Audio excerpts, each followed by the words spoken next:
నమస్తే మిత్రులారా, నేను మీ Prabhakar Venavanka. Welcome to PV news. రాజకీయ పార్టీలు వాళ్ళ సోషల్ మీడియా ఎట్లా టార్గెటెడ్గా దాడులు చేస్తుంది, ఎట్లా టార్గెటెడ్గా ట్రోల్ చేస్తుంది అనే దాని గురించి ఇవాళ మన వీడియోలో మాట్లాడుకుందాం. అందుకు రీసెంట్ బెస్ట్ ఎగ్జాంపుల్ శివజ్యోతి. గతంలో V6లో, TV9లో వాటిలో యాంకర్గా పనిచేసింది. తెలంగాణ యాసలో అద్భుతంగా మాట్లాడుతుంది. ఇప్పుడు సొంతగా ఒక యూట్యూబ్ ఛానల్ పెట్టుకొని చేస్తూ ఉన్నది. ఆమె మీద కొద్ది రోజులుగా సోషల్ మీడియాలో బీభత్సమైన ట్రోలింగ్ నడుస్తూ ఉన్నది. కొద్ది రోజుల నుంచి అది ఇంకా పెరిగింది.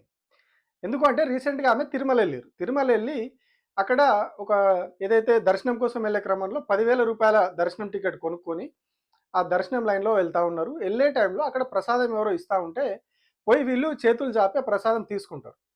తీసుకొని అక్కడ ఆమె ఆ వీడియోలో ఏం మాట్లాడుతదంటే, మేము కాస్ట్‌లీ బిచ్చగాళ్ళము. అంటే కాస్ట్‌లీ బిచ్చగాళ్ళని ఎందుకన్నదామె, మేము 10,000 టికెట్ కొనుక్కొని పోవుకుంటూ, అక్కడ ఎవరో ప్రసాదం ఇస్తా అంటే పోయి చేతులు దాచి అడుక్కున్నాము. ఆ కాంటెక్స్ట్‌లో ఆమె మేము కాస్ట్‌లీ బిచ్చగాళ్ళం అని చెప్పింది. ఇంకొకతను ఆమెతో పాటు ఇంకొకతనున్నాడు. సో, ఈమె అక్కడ రూ. 10,000 టికెట్ కొని, ఆ లైన్‌లో ఉండి ఎవరో ప్రసాదం ఇస్తే పోయి చేయి చాపి అడుక్కున్నది. సో, ఉద్దేశంతోటి ఆమె మేము కాస్ట్‌లీ బిచ్చగాళ్ళం అని చెప్పింది. అక్కడ స్టార్ట్ అయింది సినిమా. ఇక బీభత్సమైన ట్రోలింగ్. బీజేపీ వాళ్ళు వాళ్ళకంటే గూడా కాంగ్రెస్ పార్టీ వాళ్ళు దీని మీద ఎక్కువ ఫోకస్ పెట్టారు. కాంగ్రెస్ పార్టీ హ్యాండిల్స్ కంప్లీట్‌గా శివజ్యోతికి యాంటీగా పోస్టులు పెట్టడం, ఆమెను ఇక ట్రోల్ చేయడం కంటిన్యూయస్‌గా ఇదే నడుస్తా ఉన్నది. ఈ ఇన్సిడెంట్ జరిగినప్పటి నుంచి అదే జరుగుతా ఉన్నది. సో, ఈ ట్రోలింగ్ ఈ వ్యవహారం అంతా చూసిన తర్వాత ఆమె వెంటనే రియలైజ్ అయింది, చెప్పింది. సో, ఆ క్షమాపణలు చెప్పింది. అంటే నేను సంజాయిషి ఇచ్చుకొని ఏదో నేను కరెక్ట్ చేసినా అయినా కూడా క్షమాపణలు చెప్తున్నాను కాకుండా, నేను అన్నది తప్పే, ఆ మాట అనకుండా ఉండాల్సింది, బిచ్చగాళ్ళము, అడుక్కుంటున్నాము అనే మాటలు వాడకుండా ఉండాల్సింది, నేను చేసింది తప్పే అని ఆమె ఆ రోజు ఒక వీడియో రిలీజ్ చేసింది. నెక్స్ట్ డేనే, ఈ ఘటన జరిగిన నెక్స్ట్ డేనే ఆమె ఒక వీడియో రిలీజ్ చేసింది, క్షమాపణలు కూడా చెప్పింది. ఆ మాటలకు ఎవరన్నా హర్ట్ అయి ఉంటే డెఫినెట్గా సారీ చెప్తున్నాను. అండ్ నన్ను రెగ్యులర్గా ఫాలో అయ్యేటోళ్ళకు నాకు వెంకటేశ్వర స్వామి ఎంత ఇష్టమో తెలుసు. యూట్యూబ్లో, ఇన్స్టాగ్రామ్లో 3 నెలలు 4 నెలల సంధి శనివారాల వ్రతాల గురించి, వాటి డీటెయిల్స్ గురించి నేను చెప్తూనే ఉన్నా. అవేవి దేని గురించి ఎవరు మాట్లాడుకోలేరు. అన్ఫార్చునేట్లీ దీని గురించి మాట్లాడిండ్రు. ఏదైనా సరే తప్పు జరిగింది నా సైడ్ నుంచి. నా మాటలు తప్పుగా ఉన్నాయి తప్పితే నా ఇంటెన్షన్ అది కాదు. మేము రిచ్ అని అన్నది 10,000 L1 క్యూ లైన్లో నిలబడ్డప్పుడు, పొద్దున ప్రసాదం తీసుకునేటప్పుడు కాస్ట్లీ లైన్లో నిలబడ్డమని ఆ ఉద్దేశంతో అన్నాను. ఏం జరిగినా సరే ఇప్పుడు నేను ఏది ఇచ్చినా మీకు ఎక్స్ప్లెనేషన్ లాగానే అనిపిస్తుంది తప్పితే నేను తప్పు ఒప్పుకున్నట్టు మీకు అనిపించదు. అందుకోసం నేను దాని గురించి ఎక్స్ప్లెనేషన్ కూడా ఇస్తలేను. తప్పైతే నా సైడ్ నుంచి జరిగింది అండ్ నా తమ్ముడు సోను తరపు నుంచి కూడా జరిగింది. తను అవైలబుల్లో లేడు. తన తరపున, నా తరపున అందరికీ సారీ చెప్తున్నా. సో, నా ఇంట్లో వెంకటేశ్వర స్వామి, నా చేతి మీద వెంకటేశ్వర స్వామి, అన్నిటికన్నా ముఖ్యంగా జీవితంలో నాకు అత్యంత విలువైంది నా బిడ్డ. నా బిడ్డను కూడా వెంకటేశ్వర స్వామి ఇచ్చిండు. నేను ఆయన గురించి తప్పుగా ఎట్లా మాట్లాడతా? అస్సలు ఆయన గురించి తప్పుగా మాట్లాడా. ఆయన గురించే కాదు, నన్ను రెగ్యులర్గా ఫాలో అయ్యేటోళ్లకు నేను అన్ని మతాల దేవులను మొక్కుతా, అందరి దేవులను మొక్కుతా. అందులో వెంకటేశ్వర స్వామి నా జీవితాన్ని మార్చిండు. ఈ రోజు నేను అనుభవించే ఏది కూడా ఆయన దయలేకపోతే కాదు. అట్లాంటిది ఆయన గురించి నేను ఎందుకు మాట్లాడతా? అయినా సరే తెలిసో తెలకో పొరపాటు మాటలైతే నా నోటి నుంచి, మా తమ్ముడు నోటి నుంచి వచ్చినాయి. దానికి డెఫినెట్గా సారీ అడుగుతున్నా. ఇదేదో యూట్యూబ్ ఛానల్ ఏమంటారు వీడియోస్ పెట్టి కేసులు పెడతా అన్నందుకు కాదు, నాకు కూడా అనిపించింది అయ్యో అట్లా మాట్లాడి ఉండకూడదని, అందుకోసం పెడుతున్నాను తప్పితే ఇంకొక ఉద్దేశం అయితే ఏమీ లేదు. నేను మళ్ళొకసారి టీటీడీ మెంబర్స్కి అండ్ నా మాటల వల్ల హట్ అయిన ప్రతి ఒక్కరికి నేను నా తరపు నుంచి సారీ చెప్తున్నా. అండ్ ఇంకోసారి మళ్ళీ ఎప్పుడు రిపీట్ చేయను. సో, నా సారీని యాక్సెప్ట్ చేయండి. నన్ను రెగ్యులర్గా ఫాలో అయ్యేటోళ్లకు నాకు వెంకటేశ్వర స్వామి అంటే ఎంత ఇష్టమో తెలుసు కాబట్టి వాళ్ళందరూ నన్ను నమ్ముతున్నారని కోరుకుంటున్నా. మళ్ళొకసారి ఎక్స్ప్లెనేషన్ కాదు, సారీ చెప్పినంత మాత్రాన తప్పు ఒప్పైపోతుందని కూడా కాదు. బట్ నేను చేయగలిగింది ఇది ఒక్కటే కాబట్టి మళ్ళొకసారి అందరికీ సారీ. అండ్ డెఫినెట్గా ఐ ప్రామిస్ ఇంకోసారి ఇది రిపీట్ అవ్వదు. అంటే ఆమె నేను వెంకటేశ్వర స్వామి భక్తురాల్ని, నా ఇంట్లో ఫోటో ఉంది, నేను రెగ్యులర్‌గా తిరుమల వెళ్తా, అన్ని ఎగ్జాంపుల్స్ ఆమె వెంకటేశ్వర స్వామికి ఎంత భక్తురాలో అవన్నీ ఎగ్జాంపుల్స్ చెప్పి, ఇంట్లో ఉన్న ఫోటోలు కూడా చూయించి క్షమాపణలు చెప్పింది. సో, ఈ వీడియోనే కాదు, ఆమె ఆ ప్రెగ్నెన్సీ కన్ఫర్మ్ అయిన సందర్భంగా కూడా ఒక వీడియో చేసి ఆమె ఛానల్‌లో పెట్టుకుంది. అందులో కూడా మీరు చూడండి, ప్రతి మాటకి ముందు వెనకాల వెంకటేశ్వర స్వామి అనే పేరే ఉంటది. ప్రతి మాటకి ఆ వీడియో 10 నిమిషాలో ఎంతో 15 నిమిషాలు ఉన్నట్టుంది. అందులో ప్రతిదానికి వెంకటేశ్వర స్వామి దయ వల్లనే నాకు గర్భం దాల్చిన నేను, ఆయన దయ వల్లనే ఇదంతా అయింది, ఆయన వల్లనే, ఆయన చూపిన దయ వల్లనే నేను తల్లిని అయితా ఉన్నా అని చెప్పి ఆమె చెప్తది. పదే పదే చెప్తది. అంటే వెంకటేశ్వర స్వామి మీద ఆమెకి ఎంత భక్తి ఉన్నది అనే విషయాన్ని ఆమె ఆ వీడియోలో కూడా చెప్పింది. దీనికంటే ముందు చేసిన వీడియో అది, ఇప్పటిది కాదు. ఇన్సిడెంట్ కంటే ముందు చేసిన వీడియోనే అది.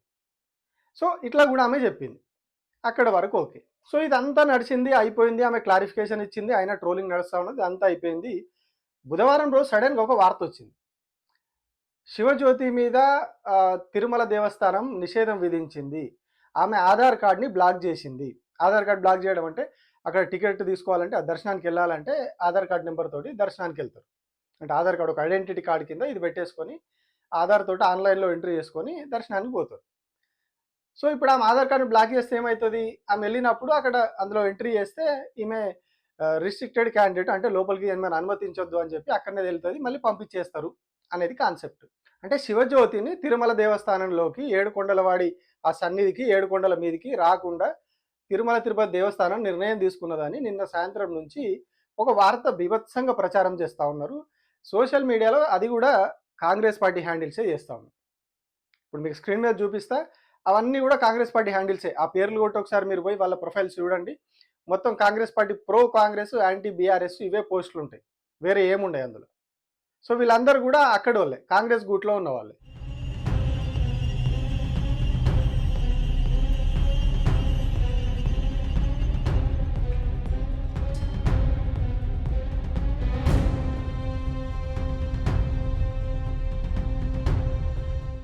వీళ్ళందరూ కూడా ఆమెను టార్గెట్ చేసి ఈ విషయాన్ని బాగా ట్రోల్ చేశారు బీభత్సంగా. ఇక నిన్నటి నుంచి వాళ్ళకి అదే పని. ఇట్లా ఓపెన్ చేస్తే శివజ్యోతి అని కొడితే మొత్తం ఇవే వస్తాయి మీకు ఎక్స్లో కానీ మిగతా సోషల్ మీడియా. సో ఆ స్థాయిలో ఆమె మీద ఇటు సోషల్ మీడియాలో కావచ్చు, కొన్ని డిజిటల్ మీడియాలు కావచ్చు, ఇక కంప్లీట్గా ఇదే అవకాశం అన్నట్టుగా మీద పడ్డారు. ఇక మొత్తం ఒక ఏదో చేయకూడని నేరం చేసినట్టు, ఉగ్రవాది లాగా ఇంకేదో చేసినట్టుగా కంప్లీట్గా ఆమె మీద పడిపోయారు. ఒకటే ట్రోలింగ్. ఇక నిన్న ఒక సెక్షన్ ఆఫ్ మొత్తం డిజిటల్ మీడియా వీళ్ళు ఆమె ట్రోలింగ్ చేసే పని మీద పడ్డారు. ఈమె పోయి ఏదో తప్పు చేసింది అక్కడ. తప్పు చేసినా ఆమె ఒప్పుకొని క్షమాపణ కూడా చెప్పింది. ఆమె ఏ సందర్భంలో అట్లా అన్నది అనేది చెప్పి దానికి క్షమాపణ కూడా చెప్పింది. ఆ ఇష్యూ అయిపోయింది. అయిపోయినాక నిన్నేదో నిర్ణయం తీసుకున్నారు ఇదని చెప్పేసి వీళ్ళు ఒకటే ట్రోలింగ్ ఆమె మీద. సో అది కూడా అయిపోయింది. అయిపోయిన తర్వాత మరి అలా వాస్తవం ఏంటనేది టీటీడీ నుంచి ఎక్కడ కూడా అధికారికంగా రాలేదు. టీటీడీ ఎక్కడ కూడా అధికారికంగా చెప్పలేదు. సో ఇదే విషయాన్ని ఒక సీనియర్ జర్నలిస్ట్ కూడా సోషల్ మీడియాలో పెట్టాడు. టీటీడీ యాంకర్ శివజ్యోతి ఆధార్ కార్డుని ఎక్కడా కూడా బ్లాక్ చేయలేదు. ఎక్కడ ఎలాంటి అఫీషియల్ స్టేట్మెంటు అలా ఇవ్వలేదు. నేను టీటీడీ అధికారులతో మాట్లాడాను ఇది నిర్ధారణ చేసుకోవడానికి. వాళ్ళైతే చెప్పారు ఇదంతా సోషల్ మీడియాలో నడుస్తున్న ప్రచారమే తప్ప మేము ఎక్కడ కూడా అఫీషియల్గా ఆమె ఆధార్ కార్డుని బ్లాక్ చేసి ఇక్కడ నుంచి తిరుమల దర్శనానికి రానియకుండా చేసింది నిజం కాదు అని వాళ్ళు స్పష్టంగా చెప్పారు.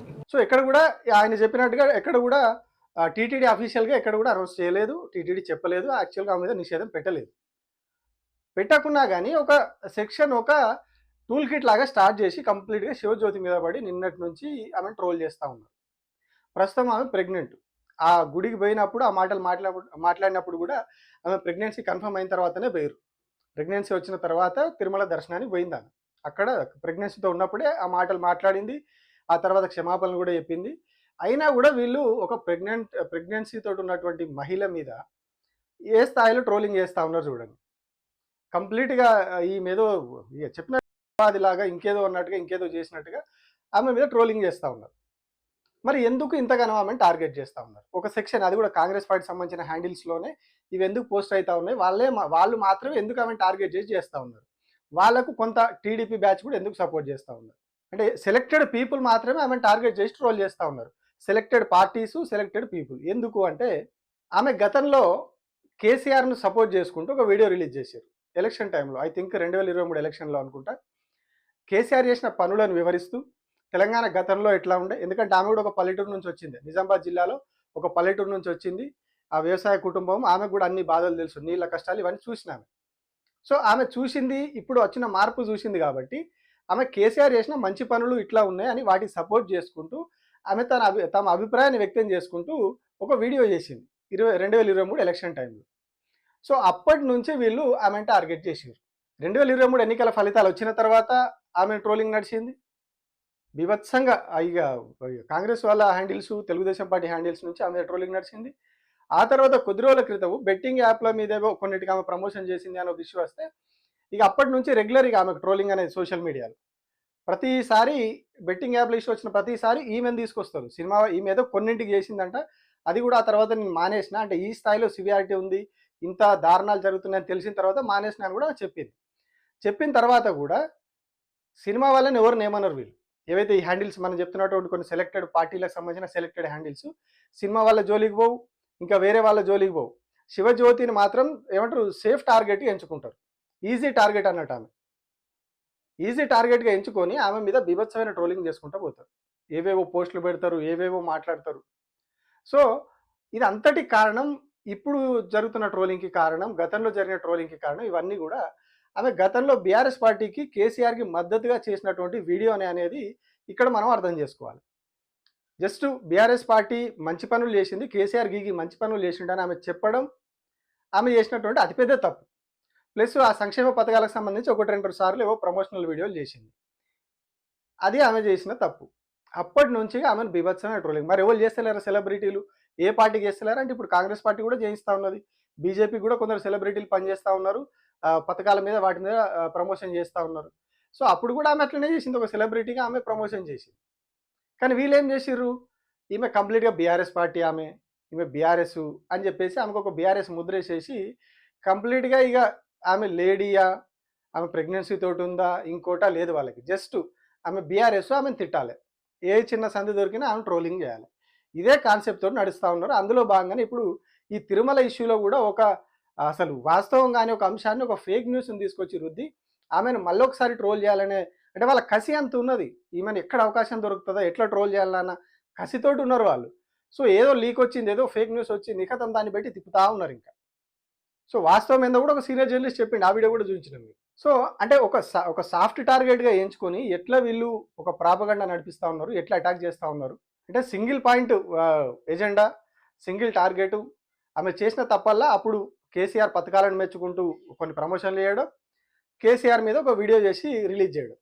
దీనివల్ల ఇప్పుడు ఇక ఆమెకు ఎక్కడ అవకాశం దొరికినా ఈ పని చేస్తూ ఉన్నారు. ఇప్పుడు ఆఖరికి దేవుని విషయంలో కూడా, తిరుమల ఇష్యూలో కూడా టీటీడీ ఏ నిర్ణయం తీసుకోకుండా వీళ్ళే నిర్ణయం తీసేసుకొని వీళ్ళే సోషల్ మీడియాలో ప్రచారం చేసి ఈ స్థాయిలో ట్రోలింగ్ చేస్తూ ఉన్నారు. ఇది అంటే వీళ్ళ పద్ధతి. వీళ్ళు కాంగ్రెస్ పార్టీ అంటే మహిళా అధినాయకత్వం ఉన్నటువంటి పార్టీ, మేము మహిళలకు గౌరవం ఇస్తాము, మహిళా సాధికారతకు పాటుపడతామని ఒక దిక్కు చెప్తారు, ఇంకొక దిక్కేమో ఇట్లా మహిళల మీద ఇట్లా ట్రోలింగ్ చేస్తారు. మహిళలు అంటే ఏ పార్టీలు ఉన్నా మహిళలే కదా, కాంగ్రెస్లు ఉన్నా, బీజేపీలు ఉన్నా, బీఆర్ఎస్లు ఉన్నా, ఇంకో పార్టీలు ఉన్నా, కేఏపాల్ పార్టీయా ఇంకో పార్టీయా, ఏ పార్టీలు ఉన్నా మహిళలు మహిళలే, వాళ్ళ రెస్పెక్ట్ వాళ్ళకి ఇవ్వాలి. ఆమె దట్టు ఆమె పార్టీలో కూడా లేదు, పార్టీ సభ్యురాలు కాదు, ఒక సెలబ్రిటీగా ప్రమోషన్ చేసింది. దానికి టార్గెట్ చేసి ఈ స్థాయిలో వీళ్ళు ఇన్ని నీచాలకు దిగజారుతా ఉన్నారు. ఇది ఇక్కడితో ఆగిపోదు, చూడండి ఇంకా ఫ్యూచర్లో ఏమైనా ఇష్యూ వచ్చిన ప్రతిసారి కూడా ఆమె మీద ఇట్లా ట్రోల్ చేస్తూ ఉంటారు. సేమ్ హ్యాండిల్స్, ఇప్పుడు నేను మీకు చూపించిన హ్యాండిల్స్ గతంలో ఇవే ట్రోలింగ్ చేసినాయి, ఇప్పుడు ఇవే చేసినాయి, భవిష్యత్తులో కూడా ఇవే హ్యాండిల్స్ నుంచి ఆ పార్టీ నుంచే ట్రోలింగ్ నడుస్తుంది. ఖచ్చితంగా అది మీరు చూస్తారు. Thank you.